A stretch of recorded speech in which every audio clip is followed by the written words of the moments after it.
Hello বন্ধুরা, প্রতিদিনের মতো চলে আসলাম আবারও একটা ভিডিওর সাথে। তো আজকে সকাল থেকে কি করলাম সেটাই তোমাদের সাথে শেয়ার করব। সকালেই দেখো আমি প্রতিনিয়ত ওষুধ খেয়ে নিলাম, কারণ ওষুধটা খাচ্ছি তার একটা কারণ আছে, আমার একটা প্রবলেমের জন্য।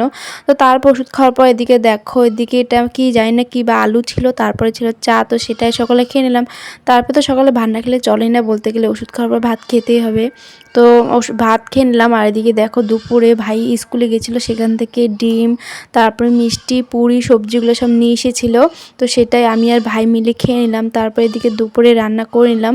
তো আজকে দেখো, আজকে নিরামিষ বলতে পারো। আজ ওর ছিল, আলু ভাজা ছিল আর ডাল ছিল, এগুলো দিয়ে দুপুরে খাওয়া দাওয়া করে নিলাম। আর দেখো বিকেলের দিকে এদিকে একটা দিদি কি গাছ এনেছিল, তো সেটাই লাগাচ্ছিল, সেটাও তোমাদের সাথে শেয়ার করলাম। আর সব কিছু তোমাদের সাথে শেয়ার না করলে আমার খুব মানে ভালোই লাগে না, কি আর বলবো। তো যাই হোক, এটাও তোমাদের সাথে শেয়ার করে নিলাম। তো রাত্রে আমরা খেলাম, রাত্রে খেতে বলতে গেলে বাবা এনেছিল বড়া, তো সেগুলোই রাত্রেবেলা খেলাম। আর রাত্রে কিছু না খেলে সত্যি কথা ভালোই লাগে না, তো আজকে বাবা এনে দিল, ভাই আর আমি মিলে খেয়ে নিলাম। তো যাই হোক, কেমন লাগলো ভিডিওটা অবশ্যই বলবে। তো ভালো থাকবে, সুস্থ থাকবে, বাই।